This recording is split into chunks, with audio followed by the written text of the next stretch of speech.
says live on Facebook on my There we screen. go. Okay. All right, guys. If you're watching the replay, welcome. We are here interviewing one of the local Hustle Buddies members, Brandon Kaufman. He's been killing it out there. So we're going to go through, I've got some questions for him, and then some of you guys posted some questions. And yeah, we sort of wanted to do these sort of like interview type videos to give you guys just other ideas. I can tell you a whole lot about bras, and I can tell you a whole lot about Kohl's, and I can tell you a whole lot about grocery, whatever else. But there's things that maybe I'm not an expert in that other people are. And so I think it's important to get just different ideas and different concepts of how to create a successful Amazon business. So I really appreciate Brandon over here taking the time out to do this little interview. Brandon, can you like introduce yourself? Tell us just a little bit about who you are. So me and my wife, and we've got 3 kids. We just had a boy maybe like a month ago. Congrats. Thank you.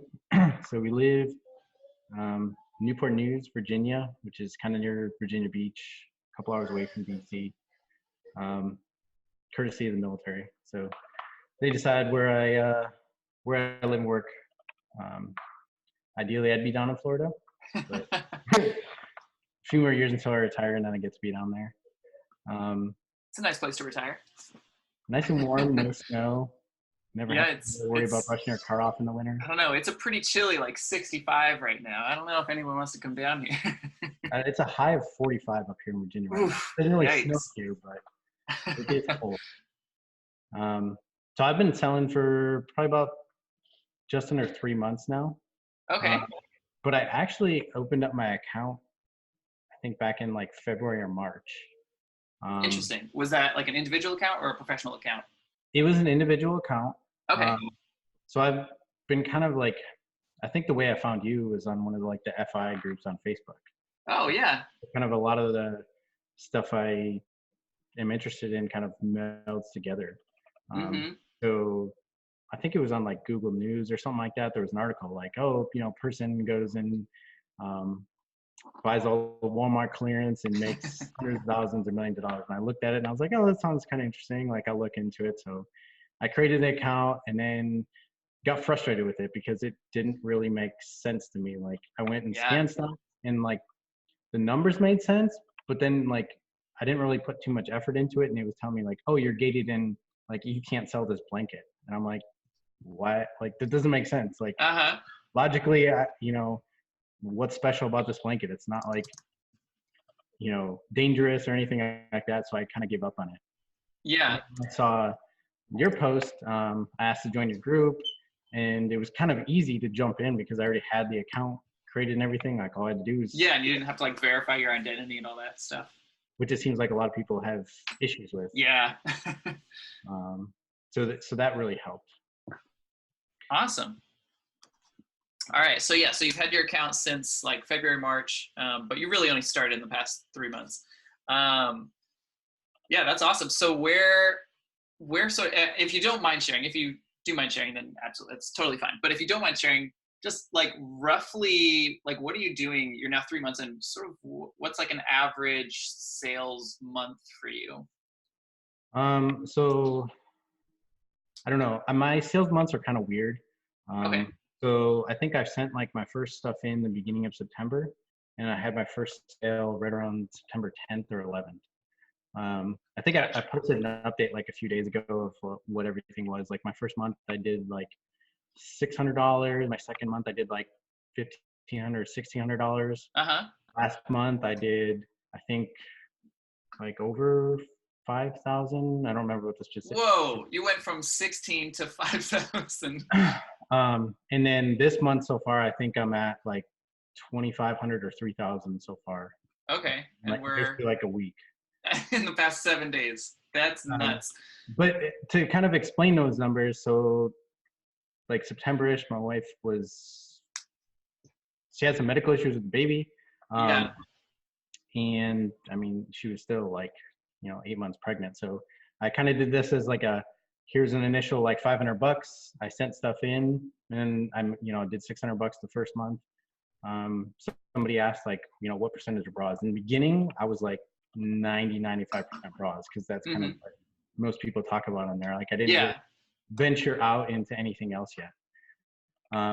Towards the end of September, I started to get in a little extra stuff. Like I went from Kohl's to maybe going to like Lowe's and looking at the clearance stuff there. A little bit of Walmart, but didn't really find too much that I wasn't gated in. Yeah. And especially sticking to the clearance aisle, like at least around me, there doesn't seem to be a whole lot of good items. Mm-hmm. Yeah, that's a really common issue. I mean, that's a big reason why we talk about bras so much. It's not that bras are like so much better than everything else. It's just, it's a really easy place to start because there are hardly any restrictions. And so it's easy to sort of like get your feet wet and learn the ropes. But yeah, that's awesome, man. Yeah, that second month, like it picked up a little bit, but kind of in the middle of the month, I hit a real low. Like I was buying a ton of stuff, but then when the baby came, like I just dropped the ball for like 2 weeks. And what? You mean you didn't do anything when you had a brand new baby? I had our spare room just like filling up and filling up. Like I didn't realize how much I was buying until I went to put in, the shipment like maybe a week after he was born. And I was like, it took me like probably 10 hours to do the shipment. Wow. It was a lot of like small items and stuff that I was not repackaging, but doing like a 2 and 3 pack. So I was having to put like poly bags on like everything or put it together. Okay. Yeah. It took a long time. And then that's kind of, to me at least, why, the third month and then even into December, it's been, picking up as I realized, okay, like this is going to work. Like I've sent a ton of stuff in. Now to me, my problem, at least in this month, is like, I probably might sell out of all my inventory. Like I'm gonna have to.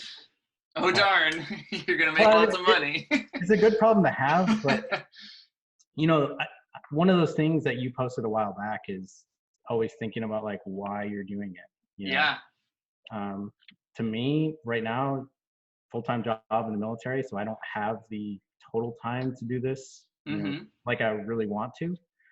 I mean, I originally kind of got into it and wanted to do this because I'm not really made to work for somebody else. When I retired from the military, like I don't want to be working for somebody else. Like I want to do kind of my own thing.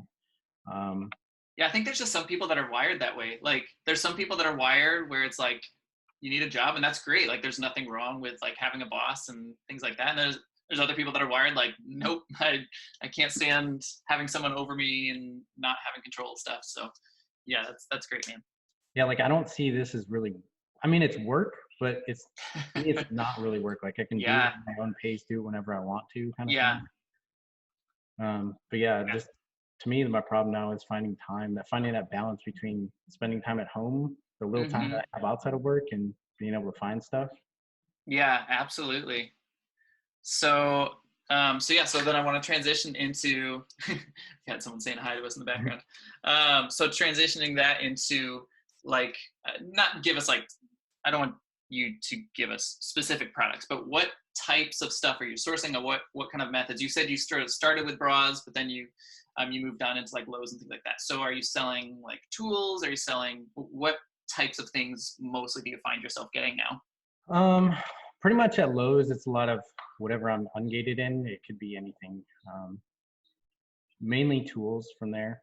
Yeah. Outside of that, I do a lot of grocery items or like household stuff, like kind of like air freshener type, or like household products. Yeah. Okay. To me, I don't know. In the beginning, it kind of like turned me off on bras because they weren't selling as fast as the other stuff. A lot of them, they have like a good return, but they maybe sit for a while, even if they're a high selling bra. Yeah. Or just, I think I've had like maybe 12 returns so far in 10 of them bras. They do have a higher return rate for sure. I don't know if you're aware, but you can, as long as like there's not like stains or anything like that, you are able to send those back in. Only one of them. Side note. Only one of them is like I've had to actually return to me. They put back in my inventory. So yeah. Awesome, man. So you're doing like lots of groceries and home goods. Are you doing any like your grocery stuff? Is it stuff that you're finding on clearance? Is it stuff that's just like regular price stuff that you can just replenish? Well, sort of a little bit of both. Like nothing really on clearance. Okay. Unless you count like like Ollie's, for example. I mean, Yeah. Ollie's is a discount store, so like Uh-huh. that's kind of on clearance. Um, I love finding the grocery items because it seems like, each item you're probably not going to make, some of those $20, $30, but they're fairly easy to do. There's not much prep work in them. Mm-hmm. So it's kind of a love-hate relationship with those because they are great, but at the same time, it's kind of disappointing in the store when you're like, oh man, like I saw this at the other store, like there was only one of them. I see it here, but oh, this one expires in 2 weeks and I can't sell it, even though there's like 100 of them. Yeah, that's the biggest downside with places like Ollie's or Grocery Outlet or Savers. They're all the same type of store, but yeah, they can be fantastic spots, but you definitely have to watch those expiration dates. But I kind of use that to help me. So I use that to kind of take notes, sometimes mental, sometimes, put notes in my phone to, oh, I found this at Ollie's and it's like a weird item. I never would have thought to look for that before in the normal grocery store. And then I'll look to see if I can either find it on like clearance or find it on sale or use something else like Ibotta. Yeah. Like just something like that where I can get like normal price items for cheaper. Mm-hmm. Has like actually good expiration date. That's great. So yeah, so even like it sounds like, I mean, a lot of people would scan something and it's like, oh, it expires. That's sort of a failure, and they'd see it just as like that door is shut. But you're seeing it as a failure for this store. But if I can find this for the same price elsewhere where it's not expired, then there's money. That's great, man. Yeah, I think Cody Keppel, one of our mods, just posted a cool picture where it's like failures, and there's the unsuccessful where like failures are just pushing you down and they're all stacked on your head. And successful people, it's like failures are like building steps. So it sounds like you're just building steps with those failures. It's like, oh, okay, so this doesn't work here. Where can I make it work? That's fantastic. I love it, man. I know it's difficult at first when you're, either gated and stuff or you're scanning and like stuff doesn't work. And I don't know, you just kind of have to push past that at some point. Just realize that it comes with the territory. People in the group mostly are posting all their successes. They're not posting. I mean, some people do post like, oh, I went to the store or 5 stores or 10 stores and didn't find anything. But you have to look at that as there's all this extra work that people did behind their successes to get to where they're at. Absolutely. All right. So yeah, that's great. So what are sort of like your plans? You're 3 months in, you're absolutely rocking it. I mean, like 5,000 in your 3rd month, and you said you were at like 2 something. I think I was at like 2,800 this morning. 2,800 in the past week. So what sort of, I know you have a full-time job in the military. So what are sort of your goals for like 2020 as far as growing this, like goals and then plans as well? How do you plan on, or are you not sure yet, which is totally fine? A little bit of both. So for me, like I just got here in maybe about a year ago. Normally I'd be here for probably like 3-4 years and, I could invest more time into this. I applied for some program and I may be gone in a few months. So that might change my plans. If that doesn't change my plans, my hope is to be a little more pointed with my research. Instead of just going to the store and scanning, using Amazon, like at work, I can't access pretty much anything. Like I can get to Amazon, but I'm restricted from looking at like Inventory Lab or anything. Yeah. So like on my lunch break or anything, I can't like see or do any kind of research. So what I'll do is I'll just look on like Amazon. And after a while, you kind of get to know like general prices on things. You've been to the Walmart or supermarkets, like, okay, a jar of pickles, maybe it costs $2 or something like that, or a box of cereal probably costs like $3. So you can kind of have in the back of your mind a rough idea. You go look on Amazon, and you posted something a while back on like, what'd you call it, like reverse sourcing. Kind of going through like a storefront. Well, somewhat of that, but somewhat just searching for products that maybe you saw a lot of in the store, and then looking, like I was saying, like a lot of times when you scan something in the store, to me, at least for grocery, I'd say maybe 50% of the time, like either nothing comes up or what I end up selling doesn't come up. Like the single pack will probably come up, but then I don't see the 2 or 3 or 4 pack that's going to make tons more money. Yep. Or like the bundles, like the vanillas with the chocolates or the peanut butter with the whatever. Yeah. Yeah, like there was a gingerbread one, this gingerbread box setup that like if I'd scan it, the single one would come up, but then the double pack, or there were two different designs that would come up. That looked good too. So what I do is, at least I can get to Amazon, I can kind of look up like different kind of bundles of things. Yeah. And like just take the ASIN and like either, put it in a document where I can do it when I get home, or like I'll send to my wife and be like, hey, can you look this up real quick? Because she can look for numbers. I love that tag teaming, like sending them text real fast. Yep. We've done that quite a bit. So that's kind of my plan to scale up is, the baby's here where she can kind of help out a little bit more. I do most of the heavy lifting as far as like do most of the sourcing and then packaging everything up. I think that's probably the part I hate the most is the packaging. Packaging? Yeah. Have you thought about like hiring out like prep help, or if like any of I know your kids are pretty young, but if you have friends that have like high school aged kids or something like that, have you thought about hiring out some of the prep work? I've thought about it. Really, like things kind of exploded in the past probably like 3-4 weeks. Yeah. Really, I haven't put too much thought into it yet. Okay. For me, the big, like I don't mind like prepping items. A lot of it is like, to me, playing Tetris. Like when you're trying to find the right box with the right amount of poundage and not break, like for example, like cookies. Making sure that ton of heavy stuff in there. I don't know. That's probably my worst part. Like I like going out and sourcing. Yeah, that's my favorite part too. I feel like I'm like a pirate or something and I'm hunting for treasure. But then the packing and shipping, I hate it. And so I think we hired that out maybe even before we got Inventory Lab. And that was the first thing to go. Like as soon as I could get someone else to just take those Walmart stickers off and pack the boxes for me, I was paying someone else to do that. But yeah, that's awesome, man.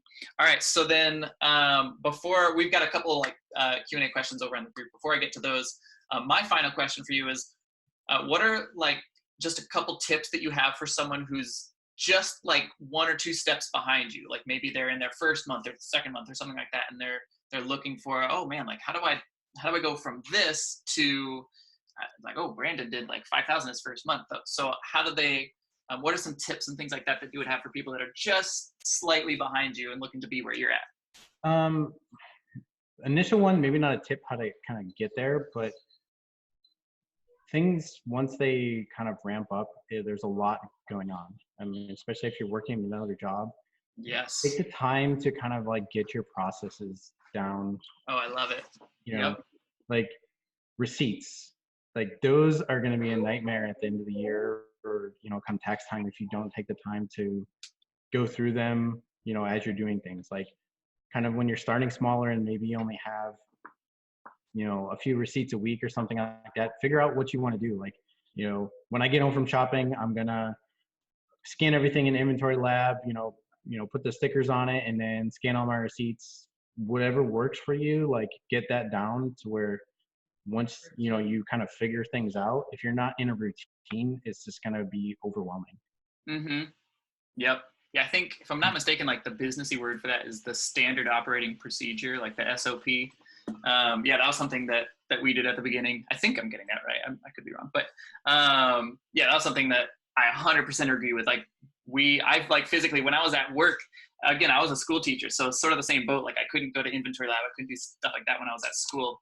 But I could like physically write down, okay, this is what I do. Like when I'm prepping, what do I do? Okay, step 1, get the Scotty peeler. Step 2, take the sticker off. Step 3, put it here. Step 4, do that. And step 5. And so like I could write all that out, and then I could figure out for myself, like, okay, are there steps, are there redundancies that I can cut out? And so you can cut that stuff out and sort of simplify your own process. But then I could take the sheet and hand it over to somebody else. Like, here's how you do it. I just want you to do steps 1 through 5 for this week. And so it's like, okay, they're just taking bags, taking stickers off, putting it in another bag, and that's it. And so, once you sort of have those operations written down, it's so much easier to sort of hand it off or to analyze and things like that. So I love that, man. All right. I'm going to pop over. There was a couple questions that people had asked over on Facebook. I'll give some to you. I'll take some myself, and we'll just kind of go through that. Okay. All right. Bentley asked, what is Brandon's method for picking hot items to sell? I'm interested in hearing his theory. So how do you pick like good items to sell? What are you looking at? Well, I kind of holiday season, I'll talk about that. To me, that was like super easy. Like I'd go into the store and I'd see all kinds of weird, like marshmallows, for example. There'd be like peppermint marshmallows or like holiday shaped marshmallows. And they were like super cheap. You know, I'd scan it and then it wouldn't make any money. And I'd do my thing, like look, you know, search for the name and see that, oh, the 3-pack was making money. So to me, like holiday was easy because I don't know, pretty much like anything peppermint or candy cane or whatever seemed like it was doing really well. One of the things, so like I go to Big Lots a lot. I know you've posted there before, but Big Lots and Ollie's, they have like weird food items that I've never seen before that I don't think are in normal stores. Like one of them, for example, was like Pop-Tarts. It was like some peanut butter Pop-Tart that I've never seen in any other store before. And it sold like crazy. I sold out of all of them like as soon as they became available in my inventory. We've sold a lot of those as well. Actually, Walmart does have them. They're just hard to find at Walmart. Oh, really? Yeah. Or they were like a limited edition. So maybe Walmart no longer carries them and it's only Big Lots. But yeah, we've sold a lot of those as well from Big Lots and Ollie's and Walmart. You like kind of filter out the noise. Like you see your normal everyday stuff and then you see stuff that you like normally wouldn't sell. Me, I take extra time to look at those because people might be, oh man, I had that once and I can't find it now. Exactly. Awesome. All right. Brianna asks, what percentage in the beginning was bras, and did you venture into online arbitrage, or have you just stuck to retail arbitrage? So like I mentioned before, when I first, like the first month or so, I was like 95% bras. I didn't buy a bra for probably a month and a half, kind of when the baby was around. And then for Black Friday, I went and spent, I think I spent around like $800 in bras, like just in bras. So I'm kind of like back and forth. Like I said, I don't really like bras, but with Kohl's, I don't know. It's like, it's sort of like a bread and butter kind of thing. Like it keeps the lights on. It pays the bills. We don't sell crazy fast, but there's every day or so sell a couple. So I mean, when they have their sales, when the bras are so cheap, between that and getting Kohl's cash, it's it's like cheating kind of. Exactly. Yeah, I think if people had opened a Kohl's charge card on Black Friday, after all the stackable discounts, if you stacked correctly, you were getting bras for, it was like $3.90 or something if you're including Kohl's cash in that purchase. But yeah, it was nuts how cheap they were. So one thing I'll do, she asked about online arbitrage. I really don't do a whole lot by itself. But like with the bras or something like that, like at Kohl's or Bed Bath & Beyond, generally, Rakuten, whatever it is, they'll, you know, some stores they'll have in-store cash back, but most of the stores, you know, if you go buy it online, it'll be a lot better. Like Kohl's, a lot of the times it's up to 10%, whereas I don't even think they give it in store at all. So I don't believe they do. What I'll do is I'll go to the store, I'll find, you know, like when Black Friday was going on, I'll find that sale. I'll go look at the items in the store, make a list, and then come home and then purchase in a line because that's an extra 10% that I'm getting back. Yeah, that's great, man. Awesome. All right. Charmaine asks, if you don't mind sharing, if you do, that's totally fine. What was your initial investment amount? And then I said you're crushing it. So what does totally crushing it mean? So the first month where I had like 600 in sales, I think I put in like $400 or $500, but that's with everything. That's buying. Yeah, like all the tools and everything. I'm not really sure what I did the second month. Maybe double that. So far in my 3 months, I've put about 5,000 in. Okay. So far. Gotcha. I'm up to like 7,700 in sales, but like most of that 5,000 has been in like the past couple weeks, like after I kind of like for Black Friday and everything. Yeah. Makes But sense. like kind of profit like on those numbers, I'm right around like 100% ROI. Basically, to me, I try and stay anywhere between like 50 and 100%. Mm-hmm. Yep. All right. Jason says, what do you start, probably when do you start to transition out of the high volume holiday season and begin to source products for Q1 and the rest of the year? It's been easy to make good picks for the holiday season rush, but I anticipate more difficult going into next year. So I'll take that one since this is actually your very first Q4 and it'll be your first Q1 and all that stuff. So Jason, transitioning out, I think it's important to sort of like evaluate your business at the end of the year. This is the time to, if you're for some reason not set up as like an official business entity, get all your ducks in a row, set up your legal business entity, get the whatever, sole proprietor, LLC, S Corp, whatever it is that you're doing, do it now. So it's set up and started for 2020. Figure out like how you can reduce your tax burdens if you're large enough where that's going to be a factor. Sort of do all that stuff. That's a big thing that we do Q1 and we reevaluate the business. So we'll look over 2019. Okay, what did we do good? What did we do bad? How can we adjust? Am I still on target for what my goal is? So like, for example, for me, my goal was I want to stay home and spend time with my 2 kids. Did I accomplish that this year? Yes, absolutely. Did I grow a huge exponential number this year? No, but that wasn't my goal. And so it wasn't a failure. I think I did basically the same this year as I did last year.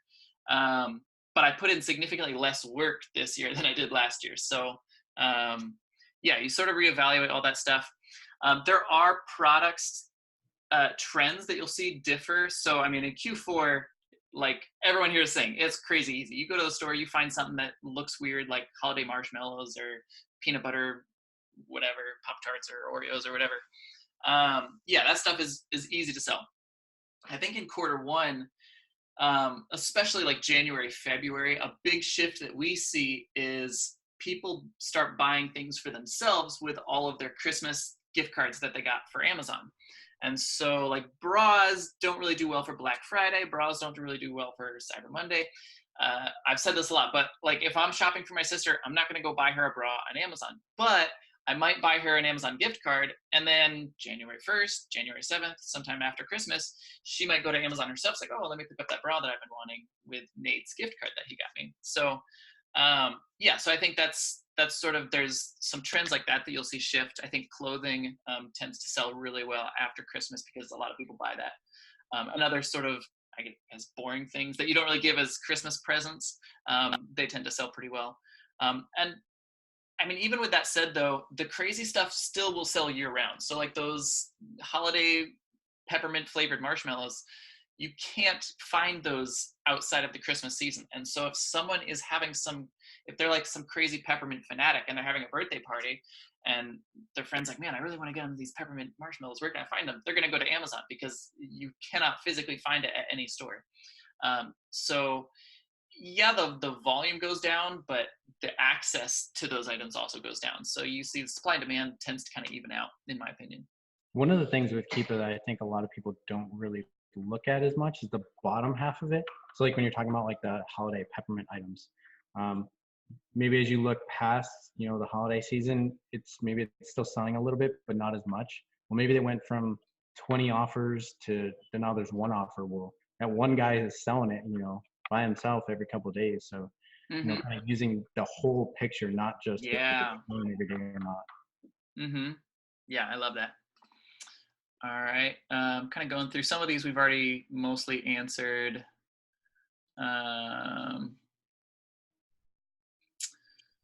So do you have, we've sort of gone over this, but just to hit it again and get like one solid bullet point, advice for finding replenishables. How would you recommend people go about finding something that's replenishable? I don't know. I feel like you could take a lot of different avenues here. Some people mentioned before, they do a lot of like couponing or stuff like that. That's a start. To me, like at Lidl, for example, I don't know if many people have it, but it's one of the German grocery stores around here. Probably similar to Aldi's, I would assume. Basically the same thing. Okay. So like I get coupons from there all the time, like $5 off of $30 or $10 off of $60. So between like that and like Chase and Amex have offers all the time for Yeah. their cards. Like the other day I went and spent like $100 at Lidl because one of my Chase cards had an offer, and then I had, a coupon at Lidl. And then every so often, whatever you buy, they just keep sending you more coupons. So for me, starting off is kind of hard because you really don't have any momentum. But you can kind of build it up, like Big Lots too. I think like every 3 purchases or something like that, you get a coupon, something like that. So you kind of have to like build momentum. Like you have to like venture out, find stuff. Don't just scan things like I mentioned before. Like sometimes I'll use the Amazon app to like do the picture scans where I can pull up the For those of you who aren't aware, if you're using the Amazon seller app, instead of scanning the barcode, you can actually scan the front of a product, and it will do like an image pixel scan of the front of the package. So I think he's referring to here. Yeah, because sometimes like when you're at Ollie's or something like that, like half the time like the books, they cover the barcodes. Yeah, so you have to go to the front of it, or sometimes you can pull the book jacket off and go on. But it's kind of hard to start off in the beginning if you're just scanning and you're not really kind of doing anything outside of that, like just mindlessly scanning. A lot of times, like I won't even scan. I'll just type in the name because like let's say you're in like the cleaning products aisle and you're looking for like scrubbing bubbles or something like that. Am I going to waste 10 minutes scanning every single thing? Probably not. Well, sometimes I might, look on Amazon, the actual app, like if I were going to buy it, and look for scrubbing, because I've sent this feedback to Inventory Lab about Scoutify, and they said it was an issue with Amazon's like API or something, that when you search in there, they can only show like 10 items or something like that. So I don't like searching in Scoutify. I like searching in Amazon because I can see everything. So like I'll search for scrubbing bubbles, and I mean there I can see all the reviews and everything like that, and then I can just copy that over to Scoutify and look up my profit from there. To me, that's a little more helpful than just, oh, I scanned it, this product didn't come up, well, I kind of gave up. And then if I were to do that, I'd probably never look at that product again when maybe it's a 2 or 3 pack that might sell. Yeah, I love it. It sounds like you're sort of finding your own way of doing things, which is exactly what you should be doing in this kind of business. Like if you just do the same thing that everyone else is doing, you're going to get the same results as everyone. And so when you sort of go out of your way, like you're using Amazon, not even the seller side of Amazon, but like the customer side, using that to search, which is something, I mean, I don't really do that. Most people I know don't really do that. And that's what makes it so good for you, because it's working. Yeah, I love it. That's a fantastic tip. Awesome. I think that was about all of the questions. I think we pretty much covered most of the other ones through our conversation. But yeah, were there any final remarks? I mean, kind of something that you just brought up is, what works for somebody doesn't work for everybody else. I mean, somebody could take what I've been doing and not like it at all. Or, they don't like dealing, like, I'll be honest, putting together like the 2 and 3 packs is kind of difficult. Like you put it in a poly bag and it doesn't look normal because they're boxes and then have, like weird corners that you're like, well, should I tape this? Like I'm kind of a very OCD type person, so like me, like I probably should get into shrink wrapping things. But like poly bags, like I got to tape all the corners to make sure that there's nothing sticking out and it makes it look like it was shrink wrapped. So I don't know, it's kind of a love-hate relationship, but things do really well. And I mean, people need those things all the time. And I would say actually one of the biggest pieces of advice, and I fall victim to this all the time, is you're not shopping for yourself. Like, you have to like almost remove your brain from take all logic out of everything. It's difficult in the beginning. You scan, oh, I'm gated, scan, oh, I'm gated, but like don't go like, let's say you like coffee and you're in the coffee aisle and you only like Starbucks. Well, don't just scan Starbucks. Like scan the weird, terrible coffee that's like on the bottom shelf that nobody ever buys. Well, maybe that, people love that in a different part of the country. Mm-hmm. It's just weird, the dumb stuff that sells. Yeah, I love it. That's fantastic. All right, man. Well, we really appreciate you taking the time to do this interview. I know you're busy with kids. I'm busy with kids, but yeah, we really appreciate you taking the time. If you guys want to hear more and read more, I know he's over in Hustle Buddies posting a lot of stuff. But yeah, if you're watching this replay, don't forget to like this video, subscribe to the channel, all that stuff. Check us out over on Facebook if you're on YouTube. It's facebook.com/groups/Hustle Buddies. And there's links to everything. But yeah, we're out there, and there's people like me. There's people like Brandon that we're just kind of sharing what we're doing and giving people ideas. And I think my biggest complaint with Amazon is it gets lonely. So I love talking to people like this because I don't have coworkers. You are my coworker. And I sort of am in the mindset of like the abundance mindset, and like a rising tide raises all ships. So yeah, I really appreciate personally. I appreciate you taking the time out to talk to me and to share with our group and to help some people, give them some new ideas and some new ways of doing things. So glad to help. All right. Well, that is going to be it for now. We'll see you later, Brandon. We'll see you later, guys that are watching this video. Thanks for joining. Have a good one.